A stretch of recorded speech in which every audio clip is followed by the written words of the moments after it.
The Startup Cabin podcast is brought to you by Cedarwood. Cedarwood rents out senior CFOs to the tech industry from 1 to 5 days a week. For more, go to cedarwood.co.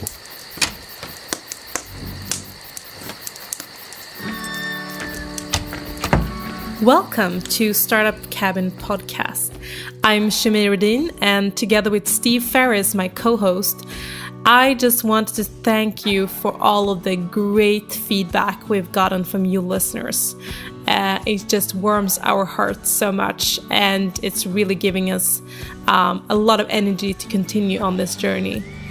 We've had so many great entrepreneurs so far, and there is just more coming in every day who wants to be interviewed. So thanks for that too. In this episode, I interview Louise Eriksson from Vint. Louise is an entrepreneur like myself who has had a couple of companies before and come out strong of those and found new insights to apply in her new company, Vint. And it's been a treat interviewing her about that process. She has a lot of insights on sales and building a team and a company, but also how to move a company to a new market, as they did with Vint to San Francisco a couple of months ago. So I hope you enjoyed the interview. Thank you for being here, Louise. Can you tell our listeners a little bit about yourself, who you are? Yes. So my name is Louise, and I currently live in San Francisco. I moved here about 6 months ago from Stockholm, since we're launching my newest project called Vint here in the States. So Vint is my third company that I'm running. I've previously done e-commerce and a media company. And Vint is a peer-to-peer sourced marketplace for personal workouts. So the tagline we're working on right now is Vint, your friend with the fitness know-how. So it's an app where you go in and you find local passionate athletes to help you with your workout that you can book and communicate with and then go do a workout. So that's what I'm spending my days with right now here in San Francisco, where we launched about 6 weeks ago. So it's a pretty new service on the US market, which is exciting. So before you lived in Stockholm, right? Yeah, so I moved directly from Stockholm to San Francisco. So you launched Vint here in Stockholm, right? And then you moved it over? Yeah, so in January this year, 2014, we launched the Stockholm market. And just 4 or 5 months after launch, we had the initial data and trends telling us that there's something there, like this product is working. Mm-hmm. And as most Swedish entrepreneurs, we know that to make a consumer company successful, you need to think outside of Sweden as soon as possible. Yeah, because it's only not 9 million people that is viable to you need to be in a bigger market.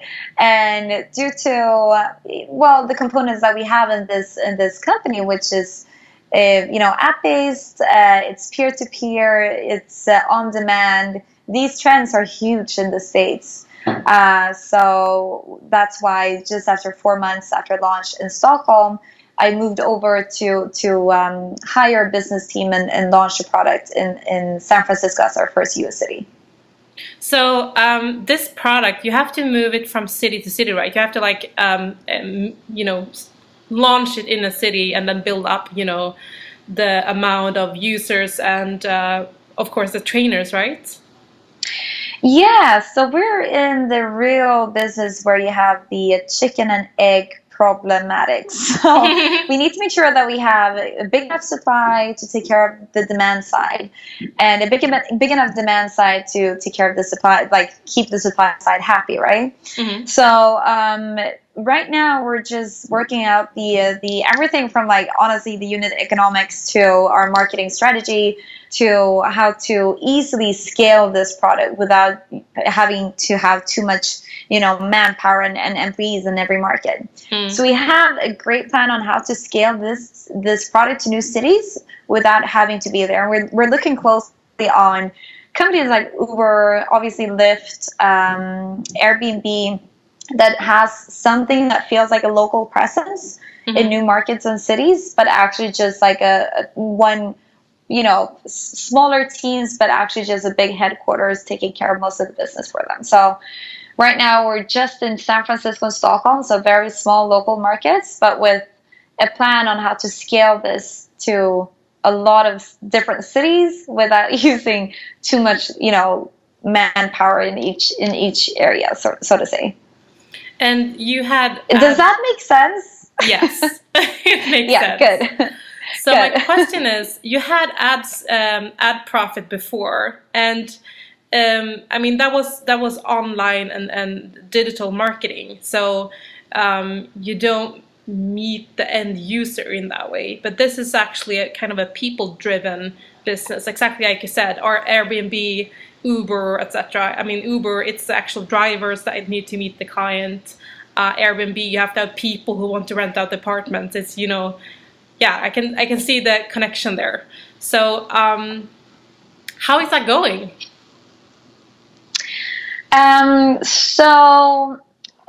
So ad profit, I just needed to collect my thoughts for a bit.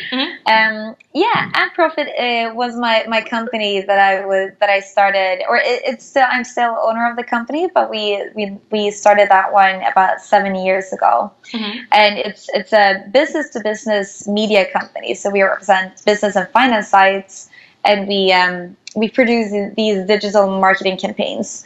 So that company is still going strong, and it's amazing because then, I have the experience for working business to business and in a purely, sales and marketing world to doing building a consumer experience, which is way different. Exactly. And also it works. So looking at my own development and what I enjoy doing, it's like this is exactly where I am. I needed to transfer from working B2B to like a consumer focused experience. So I'm really enjoying it. And the best part for me with running Vint right now is my own personal development. Like, again, I'm learning so much, and that's essential for me as a person to feel that I'm developing, that I'm learning stuff, that I'm taking steps forward to something new. And also that you're challenged. And this is a huge challenge because building a consumer-faced product that needs volume, it's really hard. And you don't want to spend too much money on marketing. You want to use your financials and your staff in a smart way. So it's a huge challenge for us. So honestly, until now, we've been lucky. We've managed to find the right, supply side. We have amazing instructors on board. We have clients that are showing us that what we're doing is working. So now we're getting into the phase where we need to start thinking about how can we increase retention? How could we work with, product growth? How can we scale this in a quicker way? Like what sort of specific activities can we insert into our monthly process to increase the number of users drastically every now and then when we need. So it's a huge challenge, but it's also what makes, my everyday life so much fun right now. So yeah, I don't know. Is there anything specific that you want me to discuss, whether like how to build consumer-facing products? Yeah, I was thinking more about your moving from business to business to business to consumer. What kind of learnings did you actually feel that you got from the business to business market that you can use in the business to consumer market? That, for example, you didn't think you would be able to do, or something that you just realized will fit for both markets? I think there is a huge benefit when you're working business to business. You need to learn proper sales. True. And it's a very, very salesy job working towards businesses. And you can't rely on doing Facebook campaigns, and you can't rely on doing, app install campaigns and so forth. It's actual sales, and you're building your strategy around how to sell the product into new businesses. I think, many of the companies that I'm talking to that are similar to us, that is a consumer product, is relying on the marketing activities, is relying on the virality in the app from the first users. You're relying on sort of, oh, we're going to do growth hacking to make this happen. And I think one of the benefits from my background is that we go back to the basics. How can we sell this? What's our sales strategy? How can we communicate this in a human face-to-face interaction? And these activities that we're looking at is actually the ones that are performing best in terms of getting new users and getting our brand recognition up. So I think that's a huge benefit of having that sort of way of working with you coming into the consumer-facing world. I can definitely recognize that. When I have sometimes clients who are kind of new entrepreneurs and new startups that haven't done business before, it's kind of also the culture right now in the startup industry that, you know, as you said, like growth hacking is everything, and nobody really wants to do traditional sales, traditional marketing. But, you know, if you're going to get, you know, to the top and actually build something big, you will have to go through the steps of actually selling like a crazy person. I mean, but it's true. Yeah, it's kind of strange, but it seems like it's often I have to sit and explain to people that you have to sell a product that you're building. People will just run after it. And it's not bad. It's just that people need to be educated and people need to know about it. But Facebook is not the place people go to buy things or change their lives. They go there to do nothing, pretty much. Yeah, and number one, it's super expensive. And people think, you know, they're paying a great price due to their, you know, cost per app install. But if you look at the conversions, it's always expensive. So I'm very happy to hear that you can relate to what I'm saying, because it's not trendy to say what I'm saying, and trying to push this type of work on the team and how we're getting out there on the markets. But I think it's essential to build a sustainable company and also just raise the awareness for what we're doing initially. Yeah, and I also feel like that's also being a responsible entrepreneur and founder and of course CEO, that you actually have to sell a huge amount to be able to pay your staff and have a sustainable company. And that's something I think you kind of owe to your staff and also to the clients, that you have a sustainable business that will work even the next couple of years, 10 years and down the road. And it seems like a lot of people don't see that part of selling, that it's not only to push, you know, a product on someone, it's actually, you know, to keep the company well functioning and healthy. And it's every entrepreneur I know who are really nailing what they're doing, they're not afraid to sell. No, it's true. And that's and honestly, that's one of the refreshing parts to coming to the US. So especially like the two of us are from Sweden, and comparing the US to Sweden, I mean, here there's still pride in people that are good at sales. You see it as something that is super important to know. You're proud that you can do sales and that you're a good salesman. Whereas like in Sweden, even, you know, fantastic salespeople can sometimes, you know, they don't even want to call themselves salespeople. Yeah. And that's like the core of any business and any functional sort of service and product. So I really hope that we're going to see a change in how we proceed, like how we see upon the you know, just salespeople and selling in its whole, because I think it's, you know, one of the most important function we have in good businesses. I think it's also part of the maturing of, for example, the Stockholm startup scene and the different European startup communities, to that people are going back and forth to San Francisco now and actually seeing what happens in the US, how much people actually are selling there. Just the other week, you had Johan Attby from Fishbrain talking about the exact same thing when he moved his company to the US, that he had, you know, a great technical product that he as a Swede saw was, you know, this is the most important thing, and then coming to the US, realized that all of his competitors could outsell him, even if they had, the products were not as good. They could still outsell him so fast. So Yeah.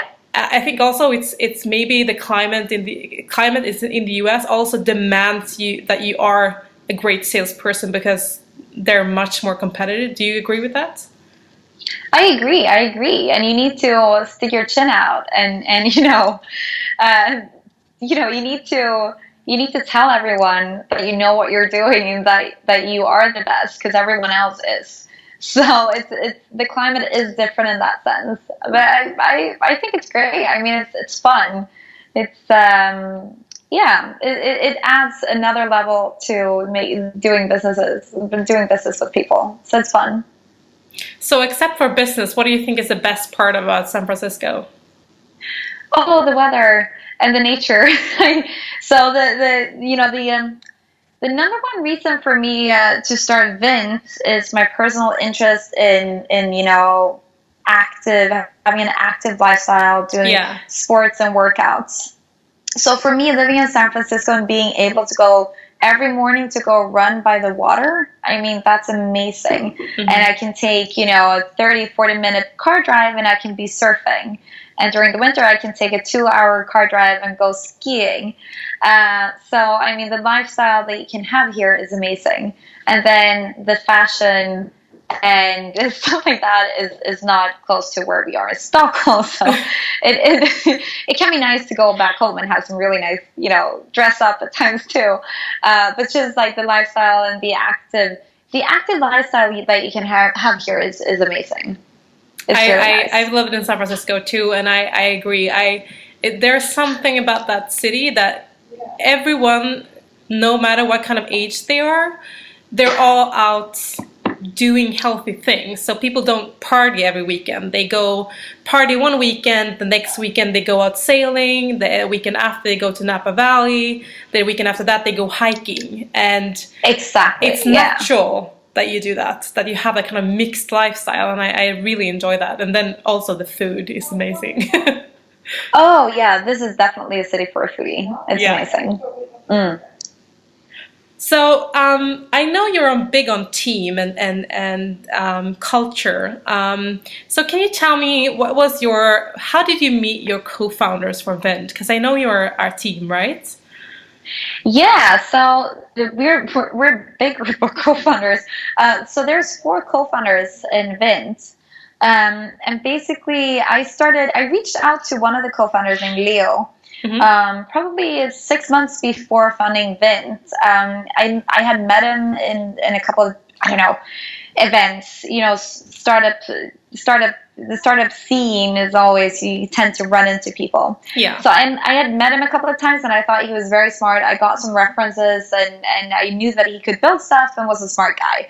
So I met up with him, just asking if he could, consider meeting with me for lunches and dinners and coffees, just discussing some different business ideas that I had, because I needed someone that I can't build a thing, if my life depended on it, unfortunately. So I needed someone that is really good at building things to, assess the business ideas that I had. So we just started meeting up, discussing different ideas, because I knew that I was leaving an ad profit to a new CEO, and I wanted to do something differently. Mm-hmm. So we talked about tons of different business ideas, and basically, I think it was in April last year, I called him up from Chamonix because I had some time off, thinking of what the next thing would be. And I called him and I was like, I got it. We need to build this marketplace for passionate athletes to share their experiences, their knowledge, and basically their passion. And he was in India by the time for like this yoga camp. And he thought he was going to be out traveling for a while, but he's like, yeah, this is an amazing idea. And he was basically on board from the first call. And he had been talking to Magnus and Arvid, who's the other 2 co-founders of Vint, in regards to a couple of other ideas. Magnus and Leo was working together on the project named Rap. You probably know, at least you do. Mm-hmm. This is before. And I know that these are amazing guys. I met with Magnus a couple times before. Arvid I'd never met before, but from that, we set up some basically some dates to just feel it out. Like, who are you and what do you think about this idea? And we started to discuss. Basically, in May, we were ready to go, and we started building July 7th or something. So everyone sort of dropped what we were doing, and we were dead focused and serious on this business idea from more or less day one, since we came up with the idea, which is pretty cool. So that's how we all got together. So I kind of recognize the way you describe putting together a team. I think as you have had experience as an entrepreneur before, and I feel like I recognize it for myself, having experience from being an entrepreneur before, that it's somehow easier to convince people to do something with you when you have that experience as a background, especially if you're the one with the entrepreneurial side and they're the one with the technical side, that they kind of trust you much more, and it's just faster to get a team together. Do you agree? I agree. And also, I mean, me and Leo, we've been discussing some business ideas for months, right? So when I came out with this, I knew what his sort of questions would be, and I could like prep them for him. Like, yeah, this is why it's gonna work, and this is exactly how we're gonna do it. Magnus, I knew he was an avid runner, and also I know that business culture for him is important. Mm-hmm. So meeting with him, you know, we discussed like how to build a company culture that is super exciting around something that is fitness and health related, because that's also a big thing for us. That, like, we're building a sustainable culture where everyone is supposed to feel great internally. And you know, he's a runner, so he could connect with, you know, the full business idea, and he's into sports. And what was interesting is that Arvid, he had like, I don't know, it was like 2 years ago, he had a very similar idea. I didn't know before I met him the first time. He's like, yeah, I've been thinking about something that is very similar to what you're discussing. So he'd been thinking about something in these sort of in this path before. So I agree. It's easier to get people to like commit with you when you have a background of doing successful businesses before, of course. But also here, I felt so lucky that we all of a sudden were 4 people that had, you know, very specific reasons to believing in the concept. So that was pretty cool, and that everyone was so committed from the beginning, signing off from their current projects and like moving forward. So that was a great start. And for me, I mean, I think people often ask me, how do you find co-founders and how do you set a team? And I do think it's important to let this take its time, because getting the right co-founders is and colleagues overall is crucial. So you can't stress it. You should take your time, you know, go for coffees, discuss, have dinners, hang out, and just make sure that you can be working together, because it will develop to be a very close relationship, and you need to be able to trust the people you're working with in a startup. So I always say, you know, take your time, and before asking someone to start a company with you, just ask for their feedback on a project that you're thinking of, and go on like co-founder dates, just meet a lot of people to make sure that you're finding the right group of people that you want to be working with.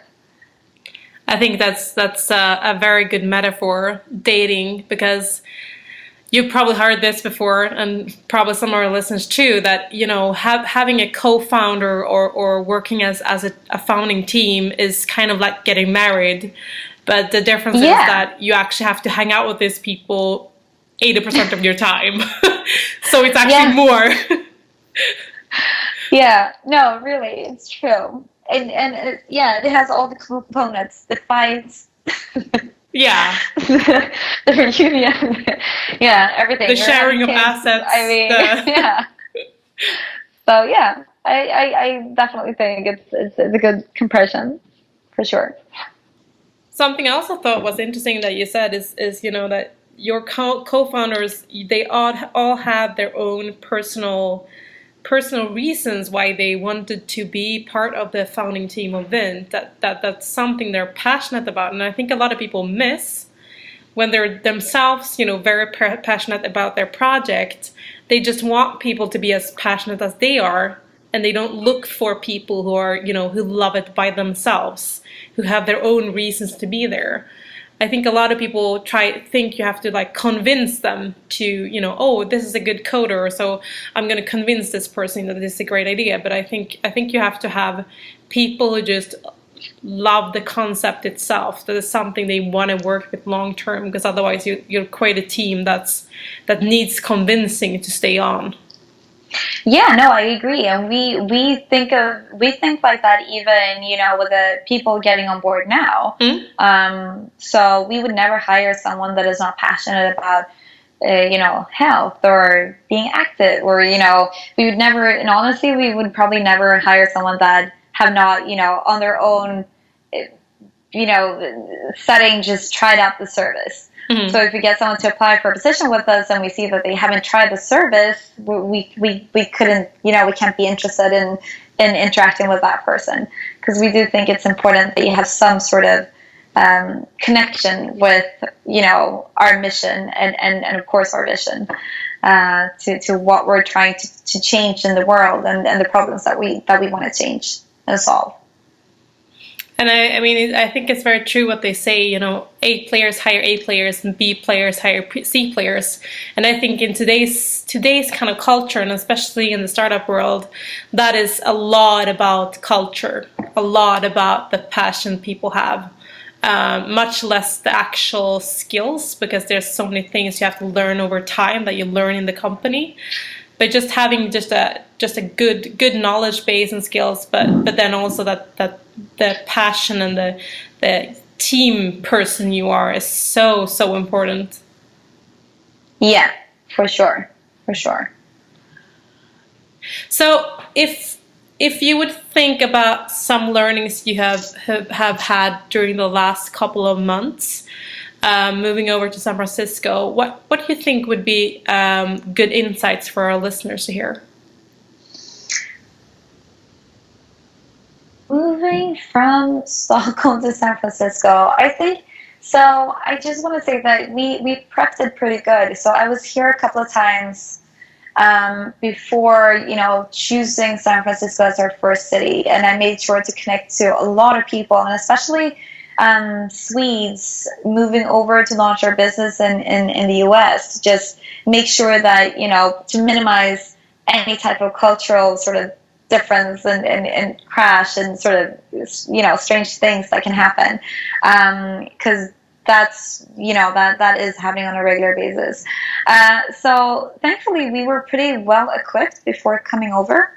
I think, you know, we've tried to build the marketplace without investing too heavily on, you know, guaranteeing supply and demand and stuff like that to try to get an organic growth. I think one lesson is you always need more money than you think. You've heard it before, but it's so true. You always need more money than you think, and you always need to spend more money than you think. So I'm always cautious with spending money, and you know, I'd rather keep a longer runway than spending money on a short period of time to test stuff out. But you always need to spend more money than you think if you're anything that is like similar to how I work. So, and also, I mean, the learning for us is that you need to, if you have a team, a remote team, so we have one, you know, part of the team is in Stockholm, a part of the team is in San Francisco, do more calls than you think you need to. Even if you don't have anything specific to share, just, you know, make sure that you talk on the phone at least every other day. Because other times, you know, with a startup, you're running so fast, and all these small things that are happening, if you're at the same office, you see it, you hear it, you discuss it, and it's all good. But you sort of lose track on the small details that are important for the company to work efficiently. So make more phone calls if you have a remote team that you think you'd need. And then, you know, find new ways. Again, I want to come back to the sales work that we need to do more of. Don't you know, commit, you know, don't think that the bot media campaigns that you can be doing is going to solve everything. You need to have a sales strategy in place. And of course, you need to spend a lot of time if you're coming to a new city building your network, because network and connections is often, I would say, like 90% of your success.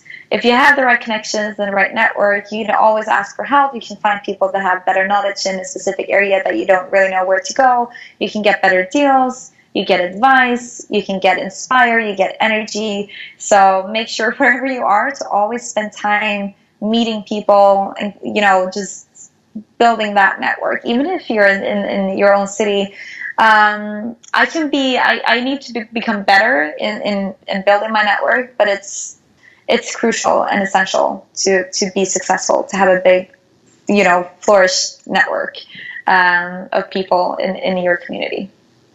Yeah, and everything becomes just so much easier when you have a big network. Yeah, it's really a big part of your, make it or break it at times, and because that can save you money, time, headaches, everything. So it's hard because you don't see the exact return of investment on the time spent on these events or dinners or whatever it is. And often you're so tired during the evenings when it's time to go network. But we've been discussing this internally too. We need to be better at being out networking because it makes a huge difference. Yeah, I agree. I actually have a strategy for my company and my employees when it comes to networking, just to make it fluent and kind of a good flow for them, so they don't get over tired and etc. And they know exactly how much they have to network for their role, so they know what to expect.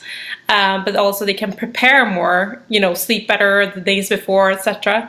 I think a lot of people don't see networking as part of the job. They see it as something extra because they can't see the return, as you said. And I've won actually awards in business networking, and I'm a lot in magazines talking about networking the modern way. And I think a lot of people don't understand that what you do for networking now is going to save your ass literally in 3 to 5 years. And if you've lived through that, which I have had, done several times during my entrepreneurial career, then you kind of can trust that, you know that this is going to matter for me in the next couple of years. But I think when you haven't had that experience, you kind of don't see the point. No, that's true. That's true. That's a very valid point. Yeah. So when you said you had a process before you moved to San Francisco, I'd love to hear more about that. How did you prepare for the market, for moving, etc., with your team? Yeah, so, honestly, we can go back to the network thing. That was a big part of it. But I made sure to, of course, number one, spend time in San Francisco to make sure that it's the right city.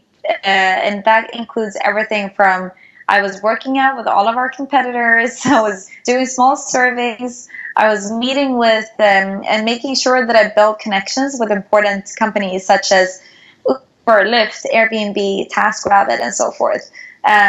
Also getting their feedback. Do you think this is a good city for us? It's a similar marketplace. It's a peer-to-peer. It's online to offline, but it's in the fitness industry. On top of that, I met people within the fitness industry, founders of the different gym chains and marketing managers for these and stuff like that, to make sure that you think this is a good city for us. I did similar surveys and trips to other cities in the states that we believed in. But that also gave me an initial sort of network. And especially, when you get into companies like these, that if you go meet and if you get the right connection with one person, they will introduce you to 5 other people that you can benefit from meeting.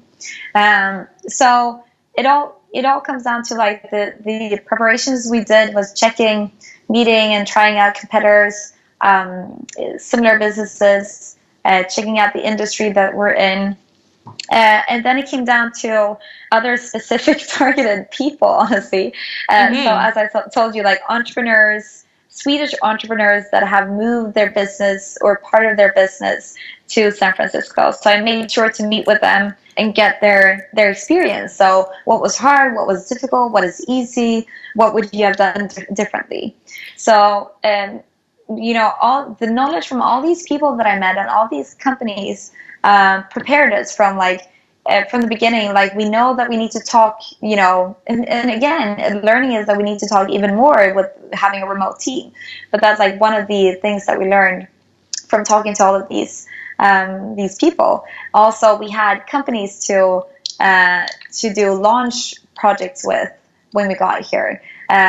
We knew where to post, our role descriptions to find good staff. We knew who to connect with to get, influencers to spread our brand when we were getting here. We knew how to get an office. So instead of just being here and on the ground,